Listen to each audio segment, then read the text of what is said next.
Hi friends, అందరికి నమస్కారం అండి. తెలంగాణ రాష్ట్ర వ్యాప్తంగా ఉన్నటువంటి రైతులకు సంబంధించి ప్రభుత్వం నుంచి ఇప్పుడిప్పుడే ఇంపార్టెంట్ ఫ్లాష్ అప్డేట్ అయితే రావడం జరిగిందండి. రైతు భరోసా. సో తెలంగాణలో ఇప్పటివరకు ఎన్ని ఎకరాల వరకు అయితే జమ అయింది, ఈరోజు ఏమైనా జమ కావడానికి అవకాశాలు అయితే ఉందా రైతులకు సంబంధించి? దాంతోపాటు పంట పెట్టుబడి సాయానికి సంబంధించి పెండింగ్ రైతులకు కొంతమంది టెక్నికల్ ఇష్యూ వచ్చాయి, వారికి ఎప్పటి నుంచి జమ అవుతాయి? రైతులకు సంబంధించి ఈరోజు ఉన్నటువంటి కొన్ని ముఖ్యమైన లేటెస్ట్ అప్డేట్స్. ఈరోజు తేదీ చూసుకున్నట్లయితే జూన్ 7వ తారీఖు అండి. కొన్ని ముఖ్యమైన అప్డేట్స్ అయితే రావడం జరిగింది. ఇటు కేంద్రం నుంచి రాష్ట్రాల నుంచి ఏదైతే రైతులకు సంబంధించి ప్రతి ఒక్క అప్డేట్స్ ఈ వీడియోలో తెలుసుకునే ప్రయత్నం అయితే చేద్దాం. వీడియోని చివరి వరకు చూడండి, అర్థమవుతుందండి. మరోసారిగా ఛానల్ వస్తే తప్పకుండా సబ్స్క్రైబ్ చేసుకొని bell button all notification activate చేసుకోండి. చూస్తున్నారు కానీ లైక్ చేయడం మర్చిపోతున్నారు, వెంటనే లైక్ చేయండి. సో మొట్టమొదటిగా అప్డేట్ వచ్చేసి తెలంగాణ రాష్ట్రంలో ఇప్పటికే రైతు భరోసా సంబంధించి అప్డేట్ చూసుకున్నట్లయితే విత్తన నాటకం ముందే రైతు భరోసా అందిస్తామని, రాష్ట్రంలో విత్తనాల కొరత లేదని వ్యవసాయ శాఖ మంత్రి తుమ్మల నాగేశ్వరరావు అయితే తెలిపారనమాట. సో ఇక సిద్దిపేట జిల్లాలో ఉస్నాబాద్ వ్యవసాయ మార్కెట్లో కమిటీలో తెలంగాణ రైతు మహోత్సవ స్థానిక ఎమ్మెల్యేలు అదేవిధంగా రవాణా బీసీ సంక్షేమ శాఖ పొన్నం ప్రభాకర్ కలిసి ఇక శుక్రవారం అయితే ఆయన ప్రారంభించడం అయితే జరిగిందనమాట.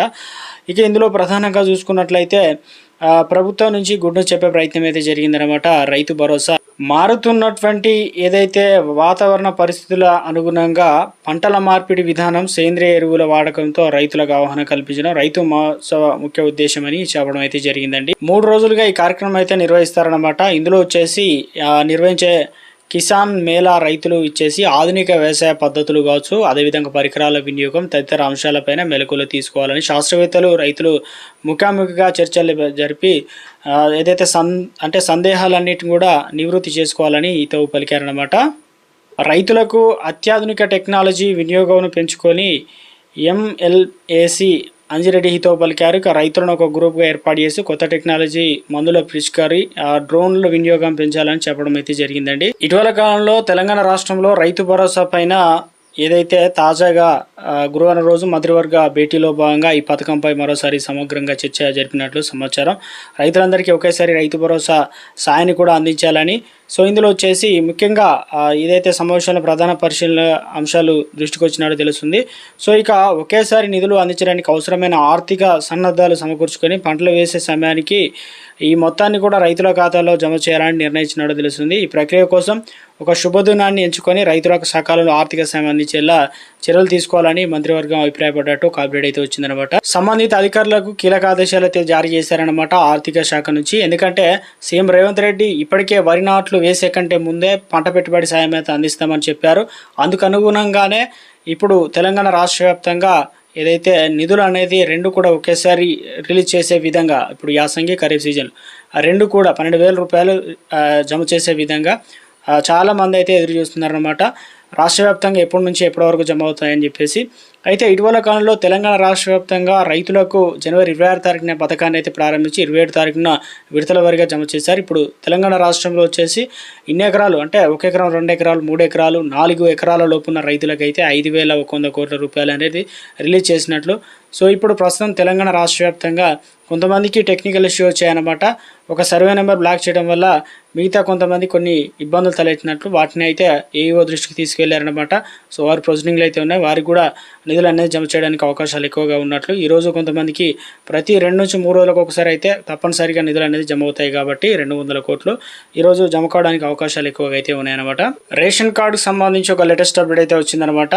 సో వివరాలు ఏంటనేది చూద్దామండి. నోటిఫికేషన్ అయితే వచ్చేసింది. జూన్ 30 వరకు అవకాశం. ఈ పని చేయకుంటే రేషన్ కార్డులు కూడా రద్దట.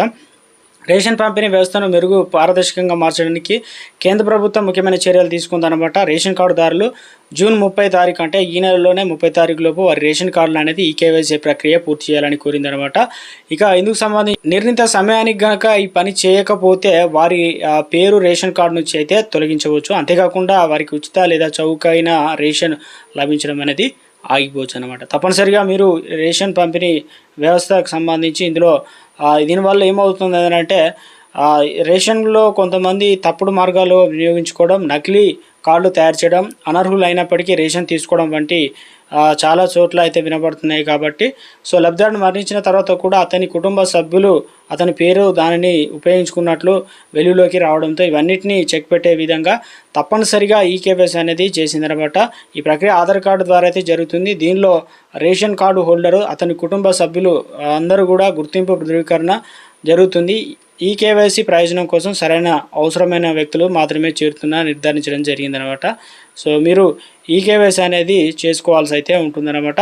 సో ఇందులో వచ్చేసి ఎలా మరి ఈ కేవైసీ చేసుకోవడానికి ఆఫ్లైన్ ప్రక్రియ కోసం మీరు మీ సమీపంలోని రేషన్ షాపు లేదా కామన్ సర్వీస్ సెంటర్కి అయితే వెళ్ళాల్సి అయితే ఉంటుంది. ఇక్కడ మీరు మీ రేషన్ కార్డు అదేవిధంగా కుటుంబ సభ్యులకు అందరికీ ఆధార్ కార్డులతో మీతో తీసుకెళ్ళాలి. మీ బయోమెట్రిక్ వెరిఫికేషన్, బొటన వేలు లేదా ఫేస్ స్కానింగ్ వంటివి కూడా రేషన్ షాప్లో ఓపీఎస్ మిషన్ ద్వారా అయితే జరుగుతుంది. దీని తర్వాత మీ రేషన్ ఆధార్ కార్డుతో లింక్ అయితే అవుతుంది. ఆన్లైన్ ప్రక్రియ కోసం మీరు రేషన్ లేదా ఆధార్ ఫేస్ ఆర్డీ వంటి యాప్ను కూడా ఉపయోగించవచ్చు అనమాట. సో ఇక ఈ రకంగా అయితే ఉంటుందన్నమాట. దీనివల్ల మన రేషన్ అనేది కాపాడుకోవడానికి అవకాశాలు అయితే ఉంది. చాలామంది రేషన్ సంబంధించి ఈకేవైసీ చేసుకోవడానికి, కొంతమంది ఈకేవైసీ అయితే చేసుకోలేదన్నమాట. వారు తప్పనిసరిగా మరో పథకం అయితే వచ్చిందనమాట. ఇందులో వచ్చేసి వీళ్ళకు 2 గేదెలు ఉచితంగా గుడ్ న్యూస్ చెప్పినటువంటి తెలంగాణ ప్రభుత్వం రాష్ట్ర వ్యాప్తంగా మహిళలకు సంబంధించి ఉచితంగా బస్సు పథకం, ఇలా 200 యూనిట్లకు ఉచిత కరెంటు, 500 రూపాయల గ్యాస్ సిలిండర్, తెల్ల రేషన్ కార్డు కలిగిన ప్రతి ఒక్కరికి కూడా 6 కేజీల సన్నబియ్యం, రైతు భరోసా ఇలాంటి పథకాలను అయితే తీసుకొస్తున్నారు కదా. ఇప్పుడు తెలంగాణ రాష్ట్ర వ్యాప్తంగా చూసుకున్నట్లయితే ఒక కొత్త పథకం తీసుకురాబోతున్నారు. ఇందులో వచ్చేసి పాడి రైతుల కోసం తెలంగాణ రాష్ట్ర వ్యాప్తంగా ప్రత్యేకంగా ఇందిరా పథకం అమలు కోసం తెలంగాణ ప్రభుత్వం తెలిపిందనమాట. ఇందుకు సంబంధించి రాష్ట్రంలో డిప్యూటీ సీఎం బట్టి విక్రమార్క కొన్ని కీలక విషయాలు అయితే తెలిపారు. ప్రభుత్వం రాష్ట్రంలో ఇందిరా డైరీ పథకం అర్హులైన లబ్ధిదారులకు 2 గేదెలు ఫ్రీగా ఇస్తున్నట్లు మంత్రి బట్టి విక్రమార్క అయితే తెలియజేయడం జరిగిందనమాట. కాంగ్రెస్ ప్రభుత్వం రాష్ట్ర వ్యాప్తంగా ఉన్న పాడి రైతులను ఆర్థికంగా ఆదుకునేందుకు ఈ కీలక నిర్ణయం తీసుకున్నట్లు ఒక అప్డేట్ అయితే వచ్చిందనమాట. సో మొత్తం మీద అయితే 2 గేదెలు అయితే ఫ్రీగా అందించాలని ప్రభుత్వం భావించినట్లు ఒక అప్డేట్ అయితే రావడం జరిగిందనమాట. సో ఇందుకు సంబంధించి పథకానికి కొన్ని విధి విధానాలు కూడా ఆయన ప్రస్తావించారు. అలాగే ఇందిరా డైరీ పథకానికి సంబంధించి వర్తించాలంటే వాళ్ళకి భూమి ఉండాల్సిన నిబంధన కూడా లేదని స్పష్టంగా తెలిపారనమాట. రాష్ట్రంలో ఏదైతే గేదెలు లేని వారికి ముఖ్యంగా ఈ పథకంలో మొదటి ప్రాధాన్యత ఇవ్వాలని కూడా అధికారులు అయితే తెలిపారనమాట. భూమి ఉన్నా లేకపోయినా కూడా ఇస్తారనమాట. ఈ పథకానికి సంబంధించి ఒక లేటెస్ట్ అప్డేట్ అయితే అందిందనమాట.